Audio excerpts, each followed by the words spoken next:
नमस्कार दोस्तों, आपका स्वागत करता हूं इस YouTube channel SK coaching centre पर।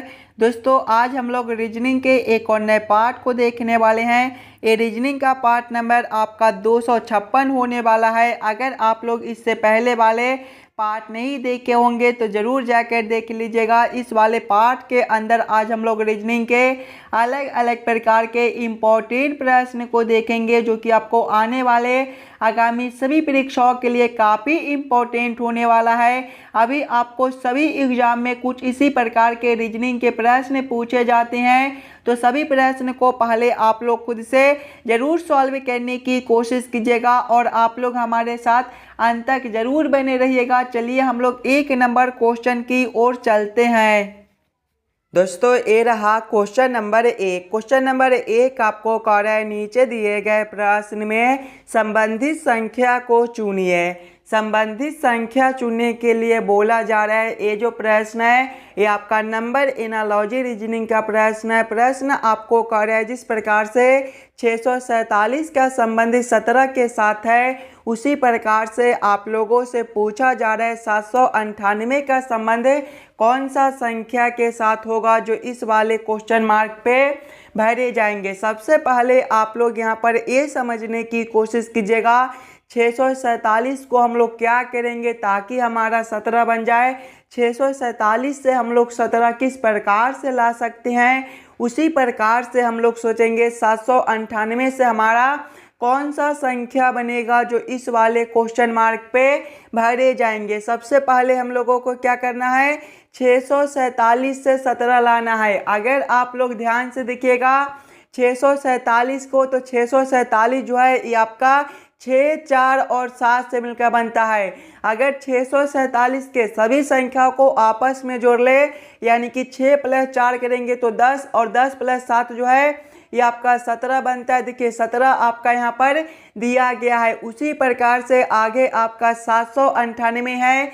798 जो है ये आपका 7, 9 और 8 से मिलकर बनता है। जिस प्रकार से 647 के सभी संख्या को आपस में जोड़ लिए थे, उसी प्रकार से आगे हम लोग 798 के भी सभी संख्या को आपस में जोड़ लेंगे। देखिएगा 7 + 9 करेंगे तो ये आपका 16 हो जाएगा। 16 + 8 जो है ये आपका 24 बनता है। 24 आपका ऑप्शन नंबर सी में दिया गया है, जो कि आपका सही उत्तर हो जाएगा। इस वाले क्वेश्चन मार्क पे आपका 24 भरा जाएगा। क्लियर है। चलिए अगले प्रश्न की ओर हम लोग चलेंगे, क्वेश्चन नंबर 2 की ओर। ये रहा क्वेश्चन नंबर 2। क्वेश्चन नंबर 2 आपको कह रहा है नीचे दिए गए प्रश्न में संबंधित शब्द को चुनिए। इस बार आपको संबंधित शब्द चुनने के लिए बोला जा रहा है। प्रश्न आपको कह रहा है जिस प्रकार से केंचुआ का संबंध कीचड़ के साथ है, उसी प्रकार से आप लोगों से पूछा जा रहा है केकड़ा का संबंध कौन सा शब्द के साथ होगा, जो इस वाले क्वेश्चन मार्क पे भरे जाएंगे। सबसे पहले आप लोग यहाँ पर ये समझने की कोशिश कीजिएगा केंचुआ से आपका कीचड़ किस प्रकार से लिखा हुआ है, केंचुआ से कीचड़ आपका किस प्रकार से संबंधित है, उसी प्रकार से आप लोग सोचिएगा केकड़ा से आपका कौन सा शब्द बनेगा जो इस वाले क्वेश्चन मार्क पे भरे जाएंगे। अगर आप लोग ध्यान से देखिएगा तो केंचुआ जो है वो कीचड़ में रहता है, उसी प्रकार से केकड़ा जो है वो आपका जल में रहता है। जल आपका कौन सा ऑप्शन में दिया गया है, जल आपका ऑप्शन नंबर बी में दिया हुआ है, जो कि आपका सही उत्तर बनता है। चलिए अगले प्रश्न की ओर हम लोग चलेंगे, क्वेश्चन नंबर 3 की ओर। ये रहा क्वेश्चन नंबर 3। क्वेश्चन नंबर 3 आपको कह रहा है नीचे दिए गए प्रश्न में लुप्त संख्या ज्ञात करें। इस बार आपको लुप्त संख्या निकालने के लिए बोला जा रहा है। ये जो प्रश्न है ये आपका मिसिंग नंबर से रिलेटेड प्रश्न है। यहाँ पर आपका एक क्वेश्चन मार्क है। इस वाले क्वेश्चन मार्क पे आपका कौन सा संख्या भरा जाएगा ये आप लोगों से पूछ रहा है। दोस्तों जब भी आपको इस प्रकार के मिसिंग नंबर से रिलेटेड प्रश्न देखने को मिले, तो ऐसे प्रश्न को आप लोग संख्या के सामने सामने देखिएगा। यानी कि यहाँ पर आपका 9 से 71 किस प्रकार से लिखा हुआ है, 6 से 26 किस प्रकार से लिखा हुआ है, उसी प्रकार से आप लोग सोचेगा 7 से आपका कौन सा संख्या बनेगा जो इस वाले क्वेश्चन मार्क पे भरे जाएंगे। सबसे पहले हम लोगों को क्या करना है, 9 से 71 लाना है। ये भी प्रश्न आपके आने वाले आगामी सभी परीक्षाओं के लिए काफ़ी इम्पोर्टेंट प्रश्न है, तो पहले आप लोग खुद से ज़रूर सॉल्व करने की कोशिश कीजिएगा। देखिए 9 से हम लोगों को 71 लाना है। अगर हम लोग पहले 9 का स्क्वायर करते हैं तो ये आपका 81 होता है, और 81 माइनस 10 करने पर ये जो है ये आपका 71 होता है। वही सेम हम लोग आगे करेंगे, पहले संख्या को स्क्वायर करेंगे और उसके बाद माइनस 10 करेंगे। यहाँ पर संख्या 6 है तो पहले हम लोग 6 का स्क्वायर करेंगे। 6 का स्क्वायर जो है वो आपका 36 होता है। देखिए स्क्वायर करने के बाद माइनस 10, तो यहाँ पर भी माइनस 10 करेंगे। 36 माइनस 10 आपका 26 होता है। देखिए यहाँ पर आपका 26 भी दिया गया है, यानी कि इसी प्रकार से इस वाले प्रश्न को हम लोग सॉल्व कर सकते हैं। तो वही सेम हम लोग आगे करेंगे। देखिए संख्या 7 है तो पहले हम लोग 7 के स्क्वायर करेंगे। इस 7 का स्क्वायर जो है वो आपका 49 होता है, माइनस करेंगे 10। 49 माइनस 10 जो है वो आपका 39 होता है। 39 आपका ऑप्शन नंबर सी में दिया गया है, जो कि आपका सही उत्तर बनता है इस वाले क्वेश्चन मार्क पे। दोस्तों आपका 39 भरा जाएगा। क्लियर है। चलिए अगले प्रश्न की ओर हम लोग चलेंगे, क्वेश्चन नंबर 4 की ओर। ये रहा क्वेश्चन नंबर 4। क्वेश्चन नंबर 4 जो है ये आपका वेन आरेख वेन डायग्राम से रिलेटेड प्रश्न है। न्यायाधीश, अपराधी और चोर का किस प्रकार से वेन आरेख वेन डायग्राम बनेगा, ये आप लोगों से पूछ रहा है।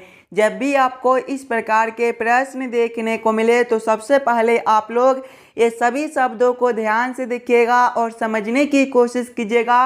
ये सभी शब्द में कौन शब्द किसके साथ संबंधित है, किसके अंदर हम लोग किसको रख सकते हैं। अगर आप लोग ध्यान से देखिएगा तो न्यायाधीश है, अपराधी है और चोर है। देखिए चोर जो है ये आपका अपराधी के अंदर ही हो जाएगा। चोरी डकैती ये सभी जो है वो आपके अपराध ही है, यानी कि अपराधी के अंदर जो है वो आपका चोर हो जाएगा। तो सबसे पहले हम लोग अपराधी के लिए एक गोला बना लेंगे और अपराधी के अंदर जो है वो आपका चोर हो जाएगा। और देखिएगा तो न्यायाधीश, न्यायाधीश जो है ये दोनों शब्द से अलग है, यानी कि न्यायाधीश को हम लोग ये दोनों से अलग कर देंगे।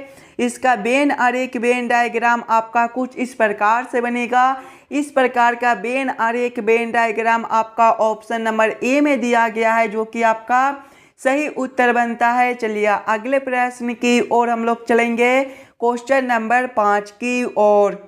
ये रहा क्वेश्चन नंबर 5। क्वेश्चन नंबर 5 जो है ये आपका कथन और निष्कर्ष से रिलेटेड प्रश्न है। और जब भी आपको इस प्रकार के कथन और निष्कर्ष से रिलेटेड प्रश्न देखने को मिले तो सबसे पहले आप लोग सभी कथन को ध्यान से पढ़िएगा और उस सभी कथन को आप लोग वेन आरेख वेन डायग्राम पर सेट कर लीजिएगा, ताकि प्रश्न को सॉल्व करने और समझने में आपको आसानी हो। देखिए कथन एक आपको कह रहा है कुछ आसमान नीले है। कुछ आसमान क्या है, नीले है। इसका वेन आरेख वेन डायग्राम आपका किस प्रकार से बनेगा, कुछ आसमान नीले है, यानी कि ये जो आरेख है आपका आसमान के लिए हो जाएगा और ये जो आरेख है आपका नीले के लिए हो जाएगा। आप लोग नाम भी लिख लीजिएगा।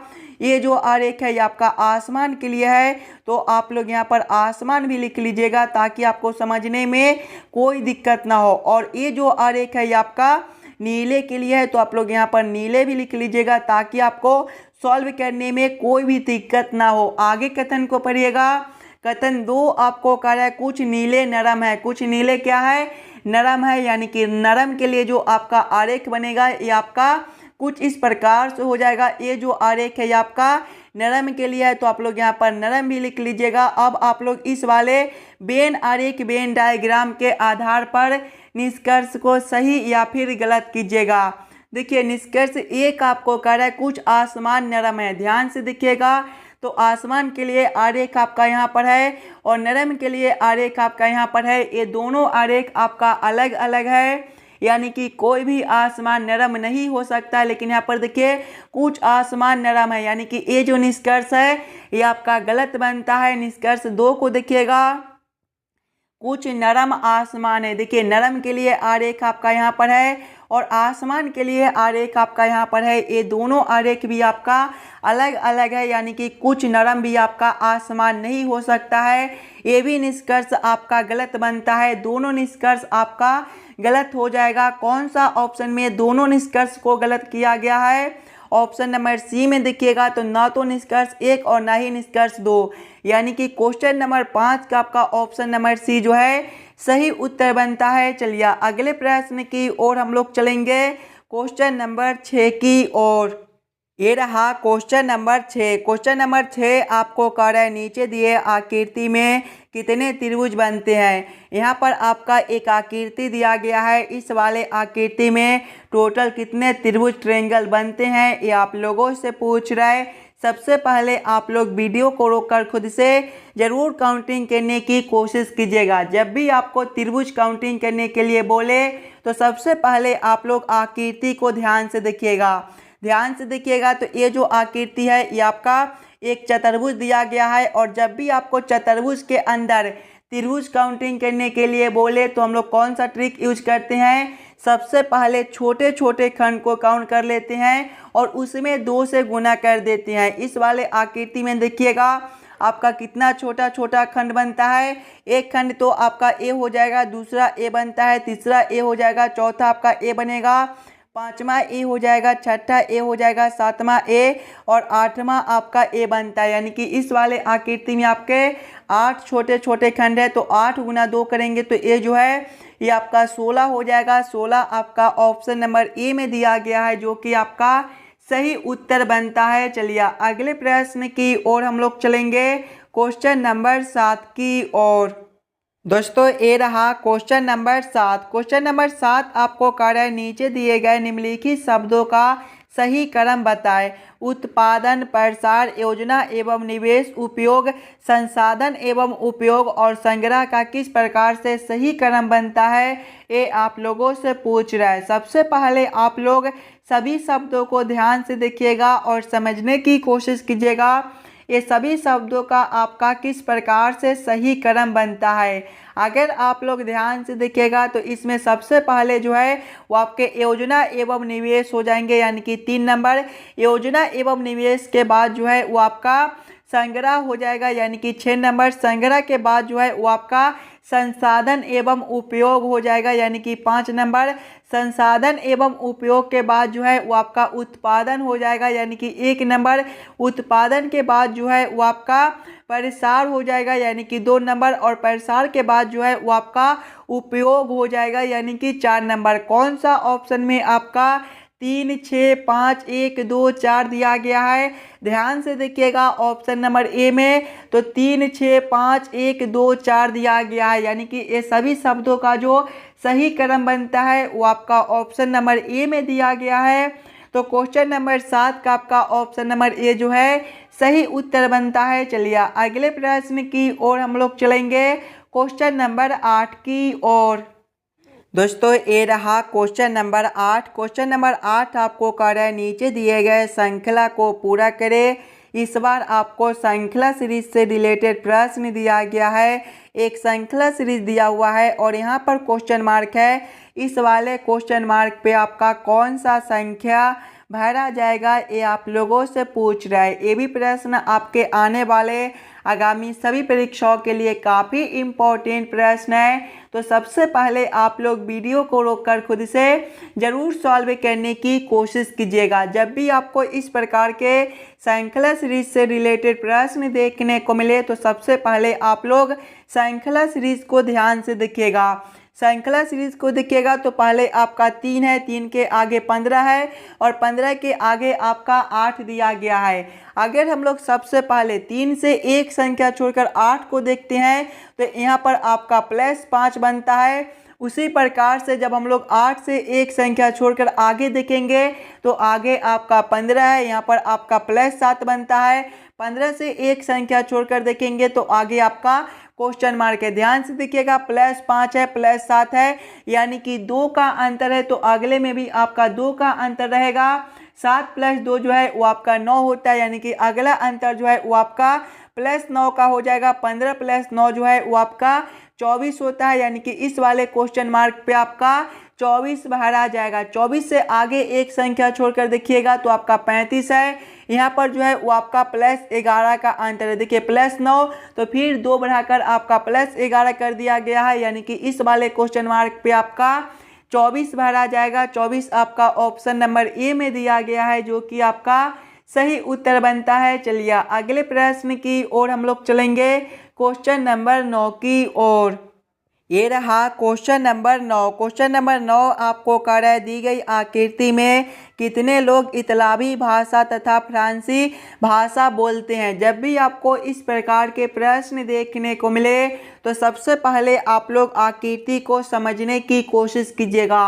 अगर आप लोग ध्यान से देखिएगा तो इतालवी भाषा के लिए जो आपका आकृति बनता है वो आपका यहाँ से लेकर यहाँ तक बनता है। आगे देखिएगा तो फ्रांसी भाषा के लिए जो आपका आकृति बनता है वो आपका यहाँ से लेकर यहाँ तक बनता है। आगे देखिए तो जर्मन भाषा के लिए आकृति आपका यहाँ से लेकर यहाँ तक दिया गया है। और आप लोगों से क्या पूछा जा रहा है, आप लोगों से पूछा जा रहा है दी गई आकृति में कितने लोग इतालवी भाषा तथा फ्रांसी भाषा बोलते हैं। यानी कि हम लोगों को केवल इतालवी भाषा और फ्रांसी भाषा में संबंधित संख्या को देखना है। ध्यान से देखिएगा तो कौन सा संख्या आपका ऐसा है जो केवल आपका इतालवी भाषा और फ्रांसी भाषा में दिया गया है। देखिए इतालवी भाषा आपका ए है और फ्रांसी भाषा आपका ए है। देखिएगा ध्यान से तो 16 और 5 आपका ऐसा संख्या है जो इतालवी भाषा में भी है और फ्रांसी भाषा में भी है। यानी कि 16 + 5 करेंगे तो ये जो है ये आपका 21 बनता है। यानी कि 21 लोग आपके ऐसे हैं जो इतालवी भाषा भी बोल सकते हैं और फ्रांसी भाषा भी बोल सकते हैं। 21 आपका ऑप्शन नंबर ए में दिया गया है, जो कि आपका सही उत्तर बनता है। चलिए अगले प्रश्न की ओर हम लोग चलेंगे। ये रहा क्वेश्चन नंबर 10। क्वेश्चन नंबर 10 आपको कह रहा है नीचे दिए गए प्रश्न में संबंधित आकृति को चुनिए। संबंधित आकृति चुनने के लिए बोला जा रहा है। यहाँ पर आपका एक प्रश्न आकृति दिया हुआ है और यहाँ पर क्वेश्चन मार्क है। इस वाले क्वेश्चन मार्क पे आपका कौन सा आकृति भरा जाएगा ये आप लोगों से पूछ रहा है। जब भी आपको इस प्रकार के प्रश्न देखने को मिले तो सबसे पहले आप लोग यहाँ पर ये समझने की कोशिश कीजिएगा ये सभी आकृति आपस में किस प्रकार से संबंधित है। इसी प्रकार के संबंधित अगला आकृति आपका कौन सा बनेगा जो इस वाले क्वेश्चन मार्क पे भरे जाएंगे। अगर आप लोग ध्यान से देखिएगा तो देखिए सबसे पहले ये दोनों आकृति को देखिएगा तो देखिए यहाँ पर जो आपका रंगा हुआ भाग है ये आपका एक खंड जो है ये आपका यहाँ पर जो रंगा हुआ भाग है ये आपका 2 खंड बढ़कर यहाँ पर आ गया है। आगे देखिएगा फिर आपका यहाँ पर रंगा हुआ भाग है ये आपका 2 खंड बढ़कर फिर से यहाँ पर आ गया है। उसी प्रकार से जब अगला आकृति हम लोग इस प्रकार से बनाएंगे, देखिएगा इसी प्रकार से ना आपका आकृति है तो यहाँ पर आपके इस प्रकार के आकृति बना लीजिएगा। और देखिएगा अभी आपका रंगा हुआ भाग यहाँ पर है। अब 2 खंड आगे बढ़ाएंगे तो रंगा हुआ भाग जो है वो आपके यहाँ पर हो जाएंगे। आगे देखिएगा रंगा हुआ भाग जो है ये आपके यहाँ पर हो जाएंगे। उसके बाद देखिएगा तो इस प्रकार के आकृति जो है वो आपके यहाँ पर है। इसको जो है वो देखिएगा तो इसको भी 2 खंड आगे बढ़ाकर यहाँ पर कर दिया गया है। आगे देखिएगा फिर से आपका जो है 2 खंड आगे बढ़ाकर यहाँ पर कर दिया गया है। देखिए आपका यहाँ पर है जब 2 खंड बढ़ाएंगे तो 1 2 यानी कि आपका जो है अब यहाँ पर हो जाएगा। अगले वाले में जो है वो आपके यहाँ पर हो जाएंगे। देखिएगा उसके बाद आगे देखिएगा तो इस प्रकार के आकृति इसमें आपके 3 दिए गए हैं, इसमें जो है वो आपके 2 दिए गए हैं, इसमें आपके 1 दिए गए हैं। यानी कि 1 1 घटा दिया गया है। अगले में से जब हम लोग 1 घटाएंगे तो आपका 1 भी नहीं बचेगा। यानी कि इस वाले क्वेश्चन मार्क पे आपके कुछ इस प्रकार के आकृति भरे जाएंगे। इस प्रकार का आकृति आपका ऑप्शन नंबर बी में दिया गया है, जो कि आपका सही उत्तर बनता है। चलिए अगले प्रश्न की ओर हम लोग चलेंगे, क्वेश्चन नंबर 11 की ओर। दोस्तों ये रहा क्वेश्चन नंबर 11 और ये जो प्रश्न है ये आपके होमवर्क के तौर पे छोड़े जाते हैं। एकदम आसान सा प्रश्न है, थोड़ा सा दिमाग लगाइएगा तो आप लोग खुद से ज़रूर सॉल्व कर पाइएगा। अगर आप लोगों से सॉल्व ना हो तो आप लोग ज़रूर कमेंट करके बताइएगा। इस वाले प्रश्न को हम लोग फिर से अगले वाले पार्ट में देख लेंगे। और आप लोग एक बार ये भी कमेंट करके बता दीजिएगा आज के 11 प्रश्न में से आप लोग कितने प्रश्न को खुद से सॉल्व किए हो। और जितने बच्चे इस वाले यूट्यूब चैनल पर नए हो, चैनल को सब्सक्राइब और वीडियो को लाइक जरूर करके जाइएगा। चलिए हम लोग मिलते हैं आपसे अगले वीडियो में। धन्यवाद।